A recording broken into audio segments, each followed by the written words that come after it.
बिस्मिल्लाहिर्रहमानिर्रहीम। हय्या अल फलाह के प्लेटफॉर्म से खुश आमदीद। दोस्तों, मक्का का शहर ऐसी जगह बसा है जिसके चारों तरफ पहाड़ ही पहाड़ हैं। इन्हीं के दरमियान में काबा मौजूद है। जब मूसलाधार बारिश होती तो पहाड़ों से पानी बहकर शहर की गलियों में भर जाता, लोगों के घरों में दाखिल हो जाता।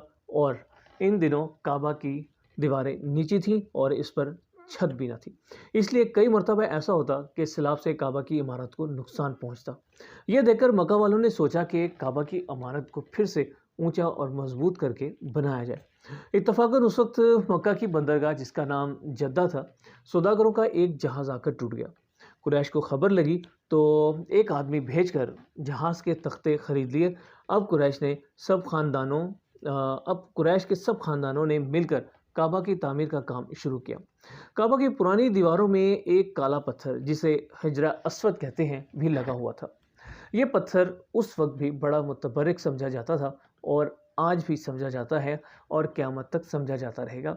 जब कुरैश ने दीवार वहाँ तक ऊंची कर ली जहाँ वो पत्थर लगा हुआ था, तो हर ख़ानदान की ख्वाहिश थी कि इस मुक़द्दस पत्थर को वो अकेले ही उठाकर उसकी जगह पर रखें।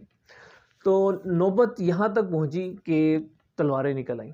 जब मामला किसी तरह तय न हुआ तो कुरैश के सबसे बूढ़े शख्स ने यह तजवीज़ दी कि कल सुबह सवेरे जो शख्स सबसे पहले काबा आए वो अपनी राय से इस झगड़े का फ़ैसला कर दे, और फिर उसका जो भी फ़ैसला हो उसे सब लोग दिल से तस्लीम करें।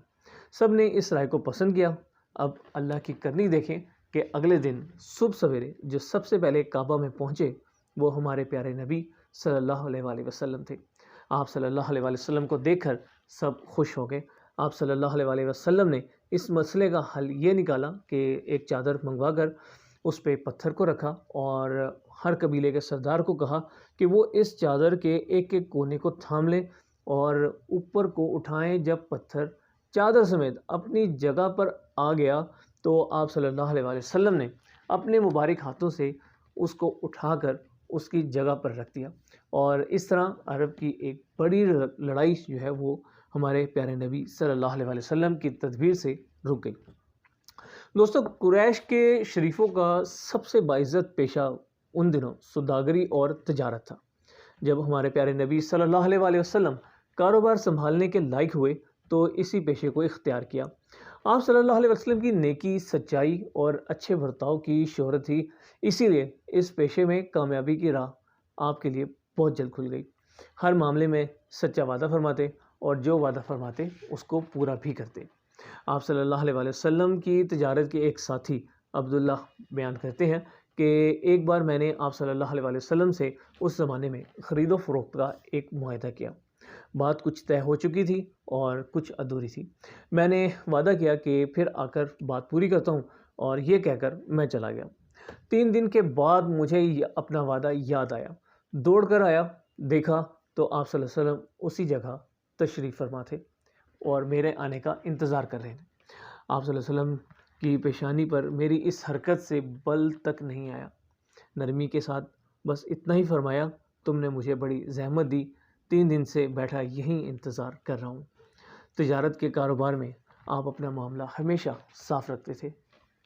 साहिब रज़ियल्लाहु अन्हु नामी आप सल्लल्लाहु अलैहि वसल्लम के एक साथी कहते हैं, मेरे माँ बाप आप सल्लल्लाहु अलैहि वसल्लम पर कुर्बान, आप मेरी तिजारत में शरीक थे मगर हमेशा मामला साफ़ रखा, ना कभी झगड़ा किया और ना कभी कोई और मसला हुआ। कुरैश के लोग हमारे नबी सल्लल्लाहु अलैहि वसल्लम की खुशमुआमलती, दयानतदारी और ईमानदारी पर इतना भरोसा करते थे कि बिला झिझक अपना सरमाया आप सल्लल्लाहु अलैहि वसल्लम के सुपुर्द करते।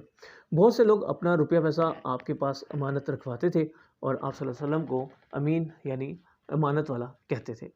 कुरैश के सौदागर अक्सर शाम और यमन के मुल्कों में सफ़र करके तिजारत का माल बेचा करते थे।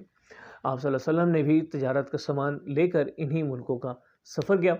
अरब में तिजारत का एक तरीक़ाकार ये था कि अमीर लोग जिनके पास दौलत होती वो रुपया देते थे और दूसरे मेहनती लोग जिनको तिजारत का सलीका होता था वो उस रकम को लेकर तिजारत में लगाते और उससे जो फ़ायदा होता उसको दोनों आपस में तकसीम कर लेते। आप सल्लल्लाहु अलैहि वसल्लम ने भी इसी तरीके पर तिजारत का काम शुरू किया। قریش میں جو ہے حضرت ختیجہ رضی اللہ عنہ نام کی ایک مالدار خاتون تھی. ان کے پہلے شوہر انتقال کر چکے تھے اور وہ اب بیوہ تھی. وہ اپنا سامان دوسروں کو دے کر ادھر ادھر بھیجا کرتی تھیں. انہوں نے جب ہمارے پیارے نبی صلی اللہ علیہ وسلم کی سچائی اور ایمانداری کی تعریف سنی تو آپ صلی اللہ علیہ وسلم کو کہا کہ میرا سامان لے کر تجارت کریں. میں جتنا نفع دوسروں کو دیتی ہوں اس سے زیادہ آپ کو دوں گی. آپ صلی اللہ علیہ وسلم راضی ہو گئے اور ان کا سامان لے کر ملک شام چلے گئے. حضرت خدیجہ رضی اللہ عنہ نے اپنا ایک غلام میسرہ کو بھی آپ صلی اللہ علیہ وسلم کے ہمراہ کر دیا. اس تجارت میں خاصا نفع ہوا. واپس آئے تو حضرت خدیجہ رضی اللہ عنہ آپ کے کام سے بہت خوش ہوئی. اس سفر سے واپس آئے 3 مہینے گزرے تھے کہ حضرت خدیجہ رضی اللہ عنہ نے آپ صلی اللہ علیہ وسلم کے پاس نکاح کا پیغام بھیجا. اس وقت آپ صلی اللہ علیہ وسلم کی عمر 25 برس اور حضرت خدیجہ رضی اللہ عنہ کی عمر 40 برس تھی. آپ صلی اللہ علیہ وسلم نے اس پیغام کو خوشی سے قبول فرمایا اور چند روز کے بعد نہایت سادگی سے شادی کی تقریب انجام پائی. آپ صلی اللہ علیہ وسلم کے چچا ابو طالب اور حمزہ رضی اللہ عنہ اور خاندان کے جو دوسرے بڑے تھے وہ دلہن کے گھر گئے. ابو طالب نے نکاح کا خطبہ پڑھا اور 500 درہم مہر قرار پایا.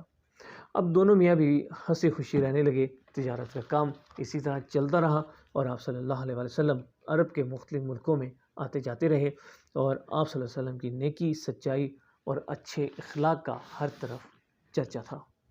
وما علینا الا البلاغ.